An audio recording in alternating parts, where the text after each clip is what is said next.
What is up, family? We have another Patreon request. We got ce truc qui cloche dans le roi et l'oiseau. The thing that cloche is a clock, right? But I think that's an expression for when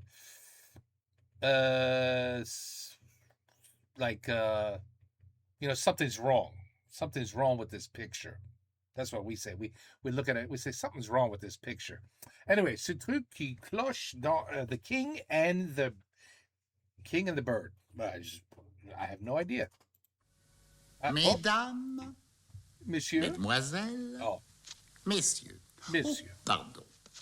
Vous aussi, ça vous a fait bizarre quand vous avez revu Le Roi et l'Oiseau en DVD? Vous aussi, vous avez senti qu'il y avait quelque chose de différent, quelque chose qui n'allait pas? Vous aussi, vous avez douté de vous? Ben, tu vois, something went wrong. Bonjour à tous et bienvenue dans Redub. Merci infiniment à tous pour vos super retours sur la trilogie DreamWorks, ça fait vraiment chaud au cœur. Et oui, certains d'entre vous l'ont compris avec le petit cliffhanger à la fin, on va bel et bien parler prochainement des studios Disney. Mais Disney. pas tout de suite. Si les studios DreamWorks c'était 3 films, disons 3 films et demi avec Shrek, les studios Disney c'est près d'une vingtaine de films avec parfois jusqu'à 5 doublages différents. C'est un travail de titan et je veux être sûr avant de me lancer là-dedans que j'irai jusqu'au bout et dans de bonnes conditions. Je suis en train de travailler dessus, je vous tiendrai informé sur les réseaux sociaux et dans l'onglet communauté, donc pas d'inquiétude, ça viendra. Un beau jour. Mais bon, vous commencez à être habitué avec moi.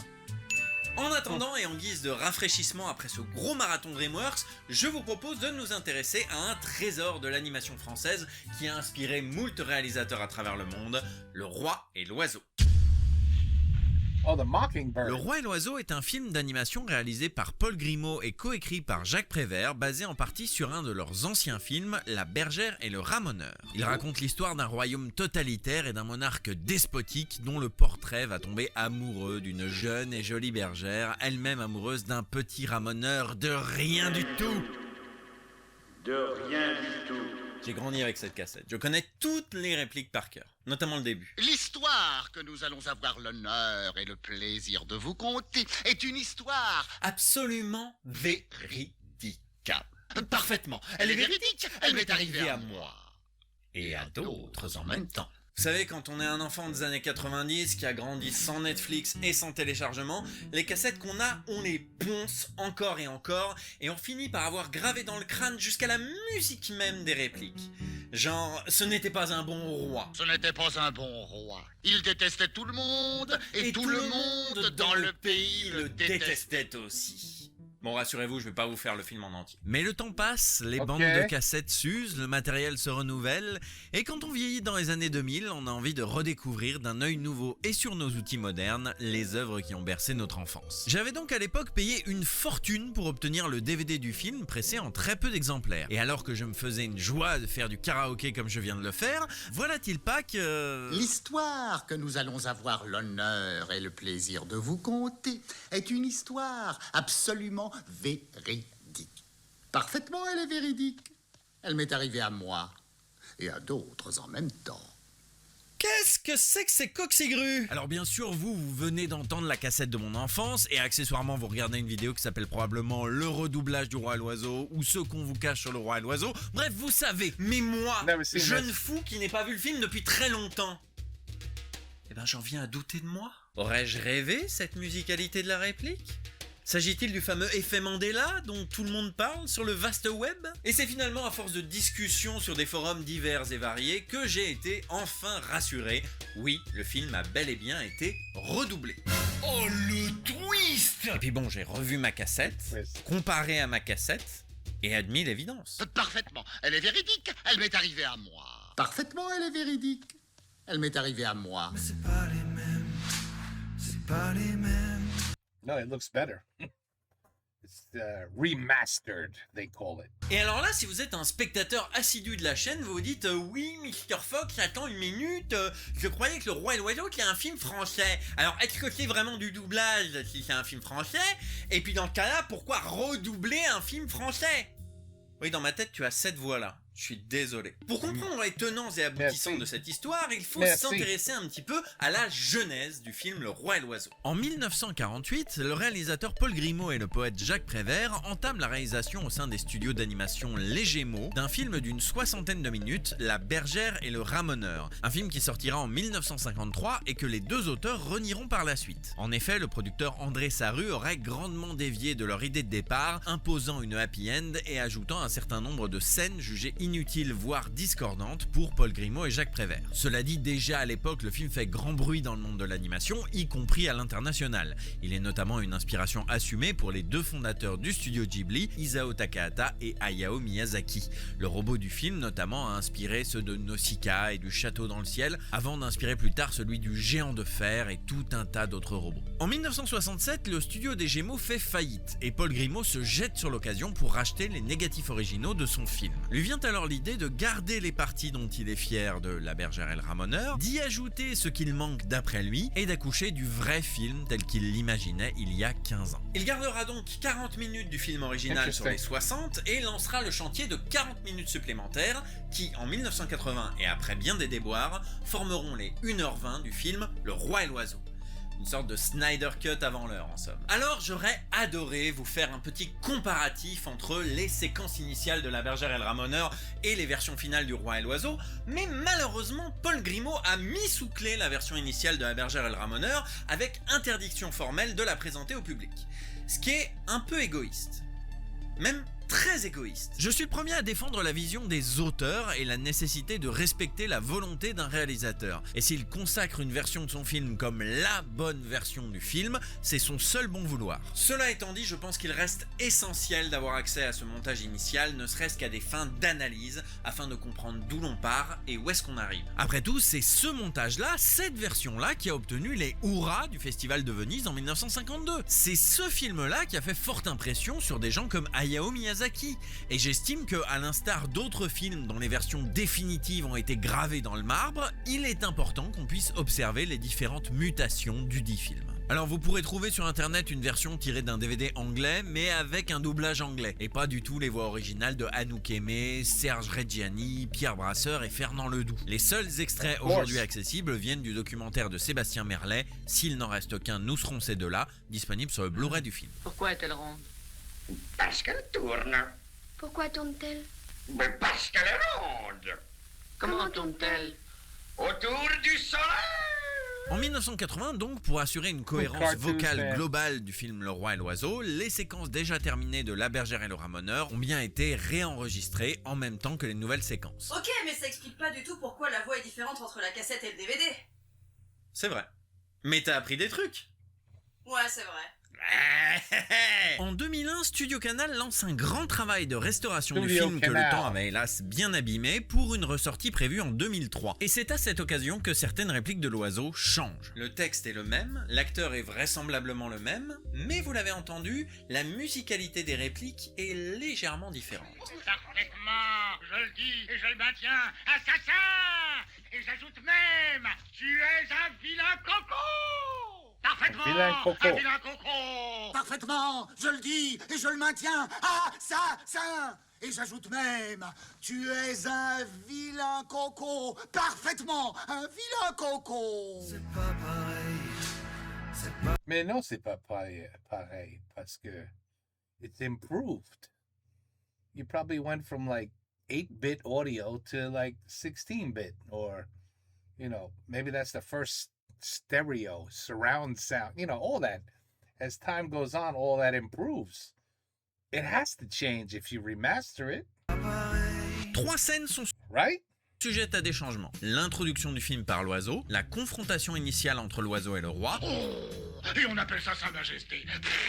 Et on appelle ça Sa Majesté. et la première rencontre entre l'oiseau et les deux amoureux. Le monde, j'en ai fait le tour. Le monde, j'en ai fait le tour.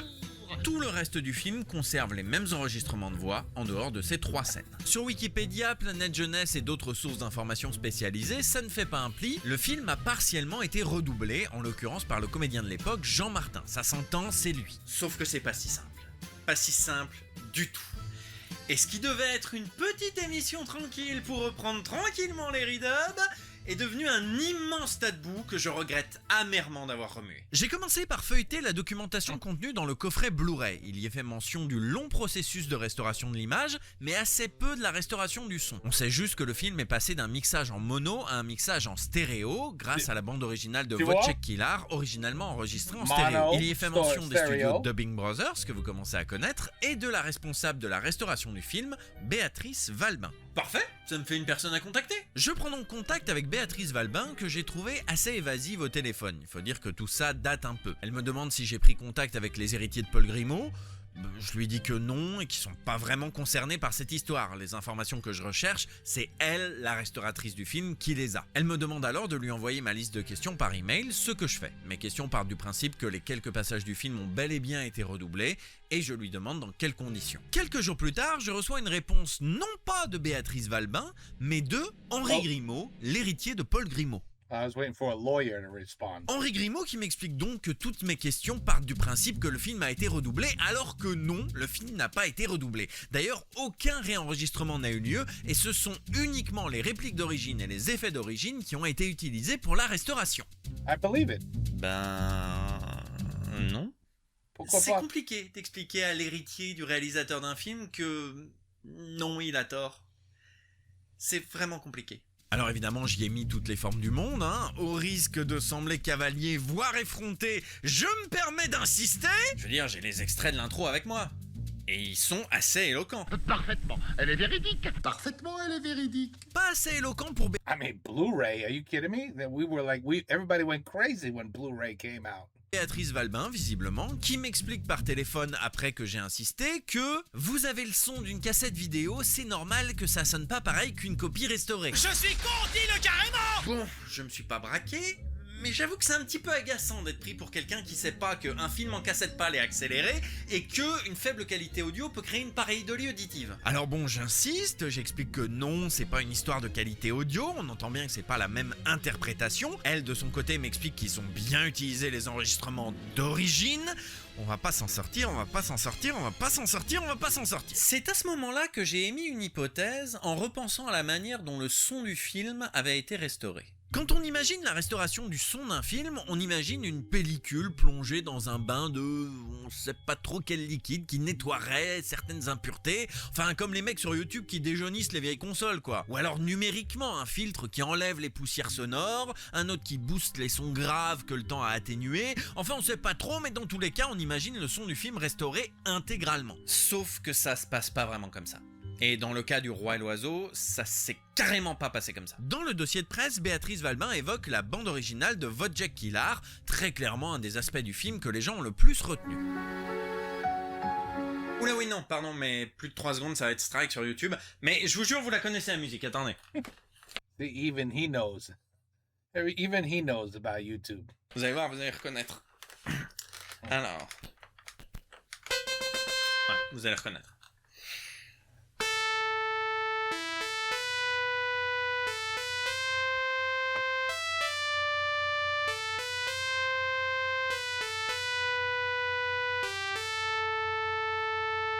No. Eh bien, il se trouve que la musique... Oh.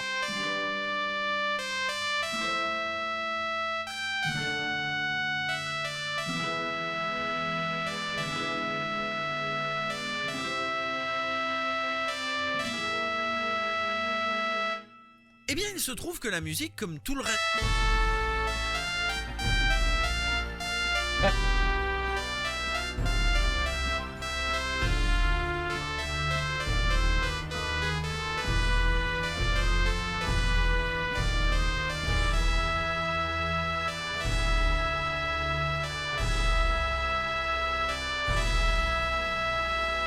You should start your own band. You could be a rock star, superstar. T'as fini? Oui. Eh bien,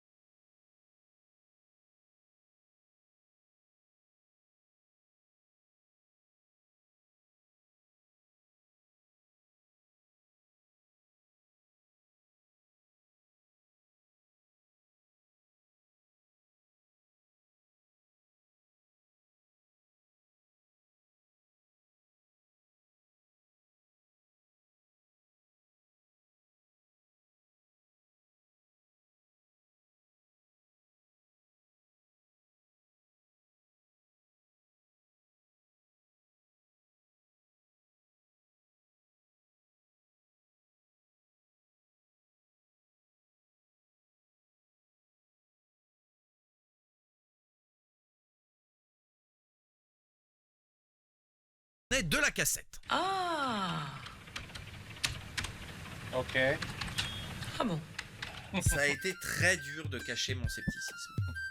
Mais soit, disons ça, disons que c'est la faute de la cassette, disons que tout est de la faute de la cassette, et que c'est nous, pauvres abrutis d'enfants des années 90, qui avons eu tort, qui avons été dupés, et qui nous sommes attachés à tort à une version qui n'était pas celle de Paul Grimaud. Shame.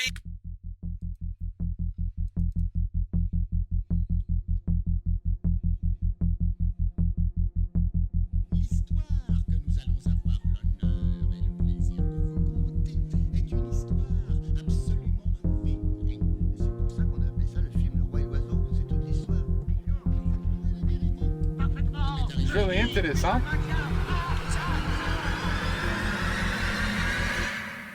Alors, what'd you come up with?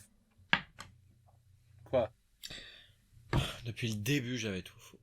Initialement, à cet endroit de la vidéo, j'avais écrit et tourné un passage plutôt à charge contre Béatrice Valbin et Henri Grimaud, en les accusant carrément de réécrire l'héritage du film, d'effacer la performance d'origine de l'acteur. Je suranalysais des bouts de mail pour affirmer qu'en fait c'était tout de la faute de l'héritier, que c'était scandaleux, que Studio Canal privait le public de la vraie VO du film. Parce qu'il faut le dire, leur affirmation c'est de la faute de la cassette, c'était carrément invraisemblable.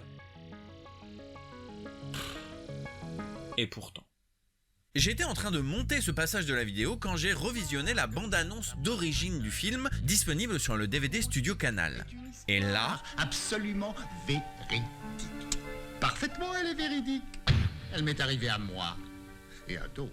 non mais c'est sur le DVD Studio Canal, ça m'étonnerait pas qu'ils aient remonté la bande sonore. C'est bien le style de Studio Canal ça. Mais enfin dans le doute, je suis quand même allé chercher des extraits d'époque ailleurs. Dans ce reportage de Lina, pas d'extraits concernés par Hey, le he did a lot of redoublage. research. Par contre, dans le documentaire Drôle d'oiseau présent sur le DVD et le Blu-ray, on a cet extrait-là. Parfaitement. Je le dis et je le maintiens. Ah, ça. Non, mais la version de ce documentaire qui est sur le DVD Studio Canal, c'est pas la version intégrale. C'est une version remontée par Studio Canal, c'est dit dans le générique. Il manque par exemple l'interview de Jack Demy et tout. C'est pas la version complète. OK. Non, ce qu'il faudrait, ce serait retrouver le montage d'origine de ce documentaire de 86, histoire d'être bien sûr. Alors je l'ai cherché. Et je l'ai trouvé. Wow. Et... Je peux pas les jouer. Que son père passe au second plan, ça se foutrait tout en l'air. Mais le père a tellement d'autorité. Parfaitement. Je le dis et je le maintiens. Ah, ça. Oh, enfin voyons, à quoi ça ressemble des choses pareilles. Et on appelle ça Sa Majesté. Misérable, me parler sur ce ton. Non mais, je vous le demande, qui est-ce qui m'a fichu un oiseau pareil? Depuis le début. Mais depuis le début, genre depuis les années 2000. On avait tout faux. OK. It's all right. It's okay. It's all right. Have a beer. Bois une bière. All right. Bon, Peut-être un café. Peut-être un café. je me dois de faire des excuses donc à Béatrice Valbin et Henri Grimaud. L'erreur vient bel et bien de la VHS Citel des années 90. Tout ce temps, on a cru sur Wikipédia, sur Planète Jeunesse et ailleurs que la pellicule abîmée par le temps avait contraint Studio Canal à réenregistrer certaines répliques, alors qu'en fait, c'est possiblement l'inverse. C'est possible que la bande utilisée par Citel pour l'édition du film en VHS ait été de mauvaise qualité, abîmée par le temps, et qu'en fait c'est Citel qui aurait magouillé un réenregistrement. Citel Vidéo, c'est pas non plus l'éditeur le plus réglo du milieu, hein. C'est possible aussi qu'il s'agisse d'une version non définitive, éditée par erreur, comme ça a été le cas pour Babe ou pour Fourmise. D'autant plus que cette version VHS, elle a été diffusée sur Canal+ dans les années 80. Donc il n'est pas impossible que ce soit une version bootleg qui circulait encore et encore jusqu'à ce que Studio Canal ne restaure une vraie bobine d'origine. Après, je trouve quand même bizarre que Béatrice Valbin et Henri Grimaud aient nié en bloc l'existence de cette version au lieu de tout simplement l'admettre. C'est possible. Encore une fois, les extraits étaient très parlants. Il est possible qu'il n'ait connu jusqu'à maintenant que la version d'origine, celle qui a été restaurée, et que face à cette autre version dont il n'avait jamais croisé la route, il se soit plongé dans le déni. Ou alors c'est pour pas mettre dans la merde Citel Vidéo. Ou alors c'est pour défendre l'idée qu'il n'y a définitivement qu'une seule et unique version du Roi à l'Oiseau.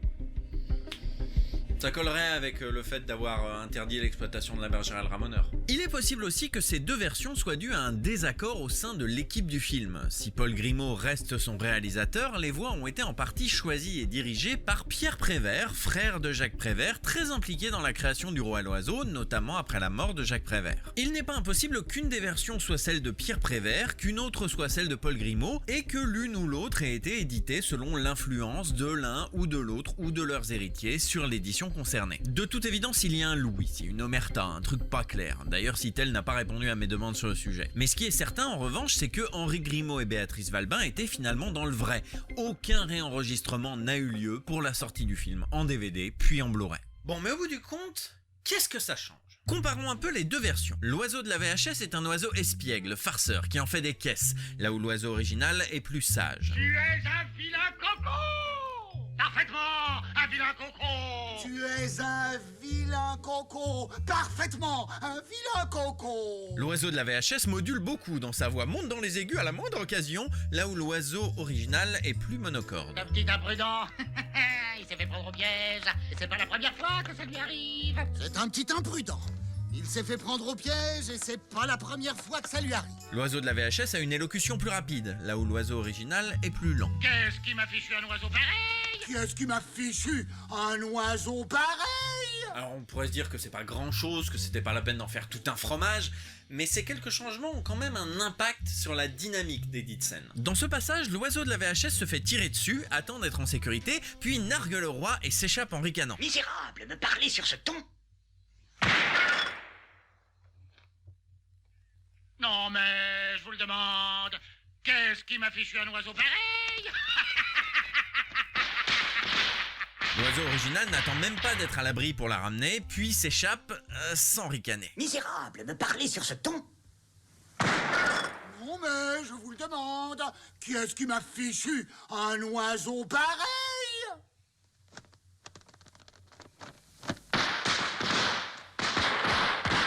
Quand on a grandi avec la cassette, ça... I mean, we're getting a this. He's very picky, isn't he?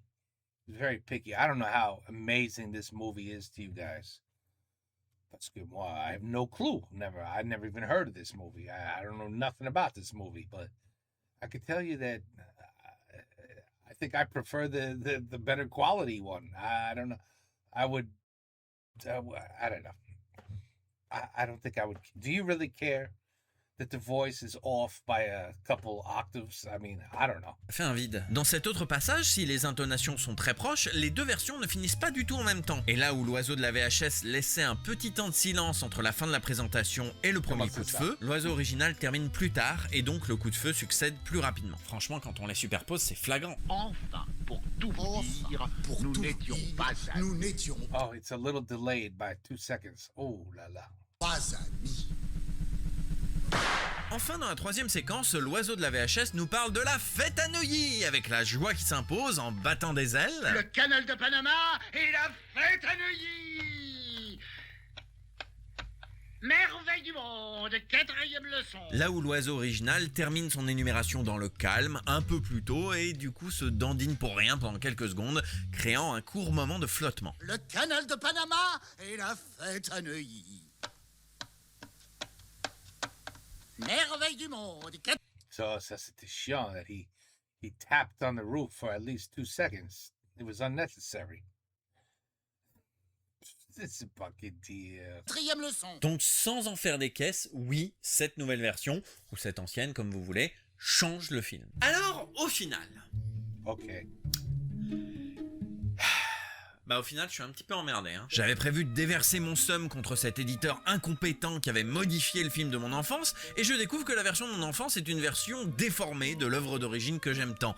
Et dans ma tête il y a un grand bras de fer entre la volonté de respecter l'œuvre d'origine telle qu'elle a été pensée par son créateur, et ma nostalgie qui me fait me dire que la version avec laquelle j'ai grandi est quand même bien mieux. Parce que la version avec laquelle j'ai grandi elle est mieux, c'est tout, c'est point barre. L'oiseau y est plus vif, plus espiègle, il en fait des caisses, et ça correspond parfaitement à l'oiseau des autres scènes du film, dont j'ai au final très peu parlé parce que je me suis concentré sur ces 2 minutes et 52 secondes qui m'ont gâché mon premier revisionnage du film. Et je suis pas le seul, j'ai d'autres collègues vidéastes qui ont fait des super vidéos sur le roi à l'oiseau, dont ça a aussi gâché le revisionnage. Voici des témoignages. En effet, ayant I mean, they did this to everything. They did it to Bambi. They did it to Dumbo, the elephant. All of those were remastered. I remember Beauty and the Beast. Like, Disney came out with all the original videos, the original films, and they were all dubbed remastered. Blu-ray technology, stereo surround sound. Yeah, so they were all a little bit altered. I mean, I don't know what the big deal is. This guy's taking this very seriously. passé littéralement toute mon enfance devant la VHS du Roi et l'Oiseau, See, you ruined his childhood. celui-ci étant le tout premier film que j'ai vu dans ma vie, je peux vous dire que ça fait un choc lorsqu'on revient de la Fnac avec son édition Blu-ray flambant neuve et de s'apercevoir qu'on est passé de ça Tirer sur le pauvre monde. Oh, et on appelle ça Sa Majesté. Quoi? Ah, mes enfants. Oui, ça, c'est une télévision. Oui, ça, c'est une télévision. Oui. Oui. Tu changeais les chaînes avec des boutons. Oui. Ah, oui, you had to get up out of the couch. Oui, you had to get up out of the couch to change the channel. Ah, oui, ça, c'était une télévision. Oui. I know, you were looking at it like, what in the hell is that? That's the weirdest looking laptop I've ever seen. No, c'est une télévision, okay? I'm here to help. OK? Je suis là de t'aider. De t'aider. De t'aider ou te aider. Ou t'aider. Can I say t'aider? T'aider or aider. But anyway, it doesn't. I'm here to help you. ça. Et on appelle ça Sa Majesté. Ayant paumé la cassette il y a longtemps, ça faisait des années que je n'avais pas revu Le Roi et l'Oiseau. Pourtant, j'ai immédiatement grillé la différence. Honnêtement, je pense que Le Roi et l'Oiseau, c'est une des œuvres que j'ai le plus vues dans ma vie et c'est sans doute aussi une des premières. Je l'ai bouffé chez mes grands-parents quand j'étais petit en cassette. Je pourrais te réciter tous les dialogues. And see, the French must know this show, like this film, like the back of their hands. You know what I mean? Clearly.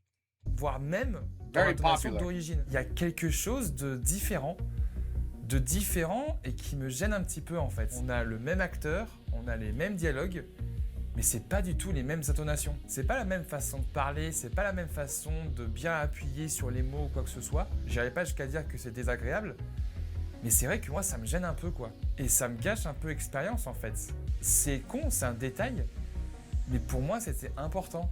Et en fait, j'ai pas l'impression de revoir le même oiseau. Si notre esprit retient le sens Ok. des mots, notre oreille, elle, s'attache à la tonalité avec laquelle ils sont prononcés. La musicalité d'une réplique, au même titre que le jeu d'acteur, c'est sacré. Modifier ne serait-ce que l'intonation d'une fin de phrase, et c'est tout le feeling de la scène qui s'en retrouve changé. Et pour ceux qui pourraient nous accuser d'être des psychorigides tatillons, essayez d'imaginer ce qui se passerait si l'on Overly critical. Peut-être un peu. s'amusait à changer rien qu'une réplique That was also redone. de la VF du Roi Lion. Il y aurait des émeutes dans toute la France. Au final, on ne saura sans doute jamais d'où vient cette autre Wait. I think they did it though. Oh well, wait. Il y aurait des émeutes dans toute la France. The French Au final, on ne dub. saura sans doute jamais d'où vient cette autre version du Roi et l'Oiseau. Est-ce une autre version d'époque supervisée par Paul Grimaud ou Pierre Prévert et qui se serait imposée pour des raisons techniques ou artistiques? Est-ce une vile manipulation de Citel Vidéo, un premier montage, une version non définitive qui aurait été utilisée par erreur? Ou bien est-ce vraiment la version d'origine et Studio Canal serait allé en remplacer toutes les traces, même dans les re-uploads de vieux documentaires sur les comptes Vimeo de leurs réalisateurs à la retraite? Ce serait saugrenu, reconnaissons-le. Ok. Et je laisse la porte ouverte, on sait jamais. Alors que faire quand on est comme moi un enfant capricieux, nostalgique de ces vieilles cassettes? On va quand même pas se priver d'une belle restauration pour 3 bouts de phrases. Aujourd'hui, la version du Roi et l'Oiseau qui circule pour le tout public, c'est celle-ci. La restauration visuelle et sonore est superbe et elle Oui. redonne sa place aux répliques d'origine du film. On peut le regretter, on peut se dire que c'est quand même pour le mieux, mais surtout, on peut regarder le Roi et l'Oiseau. Le Roi et l'Oiseau est un chef-d'œuvre visuel, esthétique, musical, une œuvre poétique et intemporelle dont les dialogues ne sont qu'une infime partie. Sachant que les 3 minutes qui ont été changées ne sont elles-mêmes qu'une infime partie des dialogues, On va quand même pas ressortir nos magnétoscopes pour si peu. D'autant que le potentiel nouveau public, enfants ou futurs enfants de ceux qui ont grandi avec la cassette, ne verront absolument pas la différence et ne souffriront clairement pas de ces quelques changements dont leurs parents adorent faire toute une histoire avec quand même un petit peu de mauvaise foi. C'est vrai. Parce que bon, il y a des reproches que j'ai fait à l'oiseau Les du enfants, DVD ils s'en qu'on foutent. peut aussi faire à l'oiseau de la cassette et inversement. L'essentiel, c'est que subsiste quelque part une trace de ces changements, une preuve de l'existence de cette autre version et des extraits dans lesquels les nostalgiques ronchons pourront se réfugier. Et si ma vidéo peut servir à ça, eh bien, j'en suis ravi. Ah ben voilà. I hope you guys Voilà, learned a little something from your favorite Disney childhood show. c'est ainsi que se termine ce petit épisode tranquille de Redub. Je le répète assez souvent, mais n'hésitez pas à soutenir la chaîne sur les différentes plateformes, c'est important, notamment pour les petites chaînes comme la mienne, et je rappellerai que les donateurs ont eu cet épisode en avance. N'oubliez pas également de vous abonner, ça serait quand même pas mal que je finisse par l'avoir, ce trophée des 100 000. Je vous dis à très bientôt pour le retour en fanfare de Parlons VF avec un épisode que j'ai très hâte de traiter. Je vous donne rendez-vous une prochaine fois, salut! Eh ben voilà. Salut. Salut. Alors, je sais pas quoi dire parce que je connais pas le film. I know what he's saying. Je comprends qu'est-ce qu'il dit. Je comprends. Sometimes the original's better. There's no doubt about it. But okay, yeah. So the bird clearly had a personality change. You could say that, okay? Had a little bit of a personality change. But was it, like you said, as a child, they're not going to give a shit. They're going to say, il est marrant, l'oiseau-là, il est marrant, l'oiseau. Et voilà, they're going to enjoy the show. I don't know what to tell you. Little kids don't care.